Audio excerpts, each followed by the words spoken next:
Chapter 33. You asked when I shall return. I have no idea. 3. Captain Lei wanted to pursue, but when he raised his head and saw that smear of strange redness in the sky, his expression suddenly changed. His emotions then fluctuated, and he coughed out fresh blood as his body turned increasingly greenish-black. Clearly, he was on the verge of collapse. Xu Qing approached hastily and supported Captain Lei. As Captain Lei was panting, Xu Qing set him under a large tree and looked up into the distant jungle where the Blood Shadow Team captain was speeding away. His eyes flashed with murderous intent. You're alone. Don't pursue him. With the Blood Shadow Team destroy, he cannot amount to anything. In addition, this redness in the sky, I think I have seen it before. Captain Lei grabbed onto Xu Qing as he looked up and stared unwaveringly at the blue dome of the sky. He's a lurking peril, Xu Qing said slowly. He didn't like any type of hidden perils, and within this jungle of the Forbidden Zone, Xu Qing felt confident. Like how he had dragged Firecrow to death, he would drag this Blood Shadow captain to his death as well. However, he instinctively looked up at the blue dome upon hearing Captain Lei's words. At that moment, a wave of faint and ethereal-sounding singing drifted from within this jungle. All of the mutated beasts' roars in the Forbidden Zone's jungle disappeared at this instant. In the silent jungle, the singing became clearer. It sounded as though a woman was holding a hidden bitterness about her husband's departure. Following the reverberations, waves of faint red mist appeared from where the Blood Shadow captain had sped toward. It swept up everything in the surroundings and filled the air. Xu Qing's body trembled suddenly. Captain Lei, who was sitting below the large tree, also shuddered in that instant.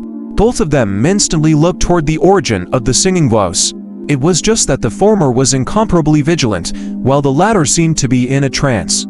The singing continued to drift endlessly, and when the voice entered Xu Qing's ears, it caused an indescribable coldness to fill his body. It felt as though he was under the icy blood rain in the ruined city from before. Even though he was currently at the 3rd level of body refinement, he still couldn't handle it. His teeth started chattering and he lost the mobility of his body. Xu Qing's mind was in a rumble. He couldn't help but recall what Cross had said about the Forbidden Zone's taboos when they first entered. At the place they were staring at, the Blood Shadow captain stopped as well.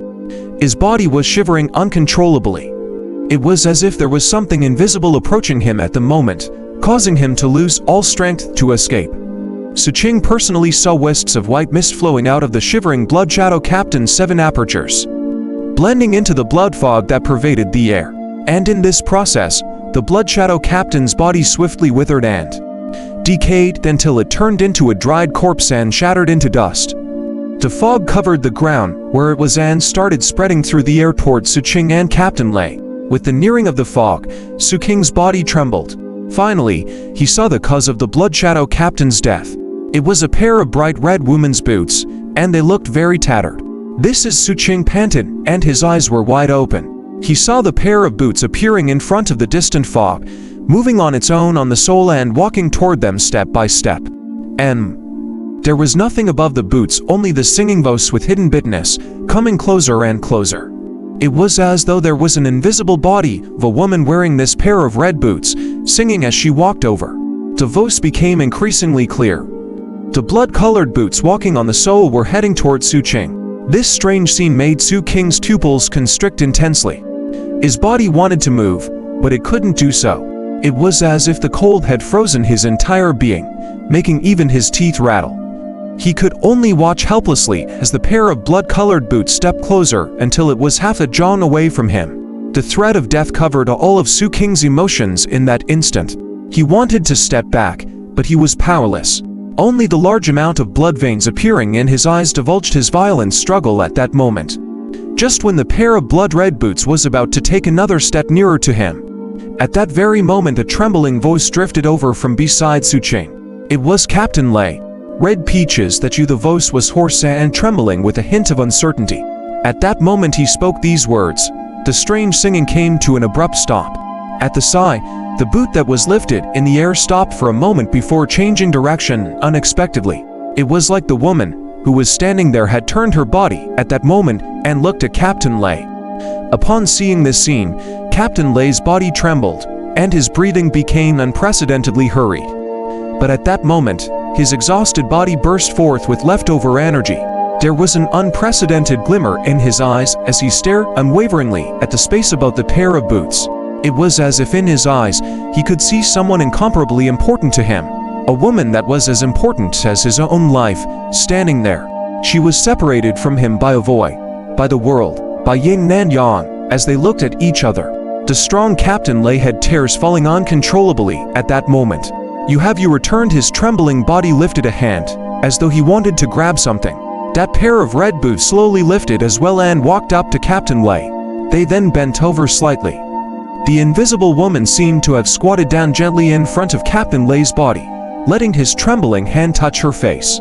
However, Captain Lei's hand swept across the void and couldn't touch anything. As his efforts proved futile, his terrors fell even more. Only his murmurings existed, basking in this desolate sadness. After a long time, it was as though the sound of the woman's soft sigh came from nothingness.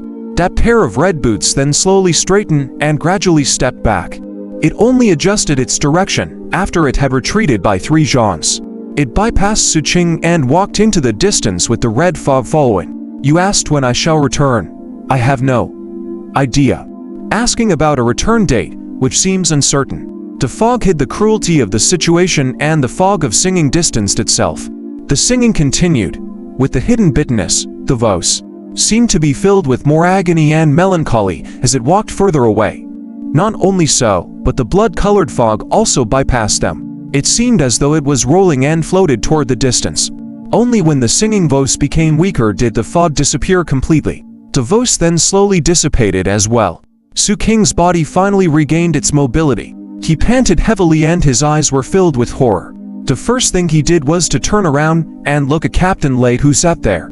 At that moment, Captain Lei was staring blankly into the distance.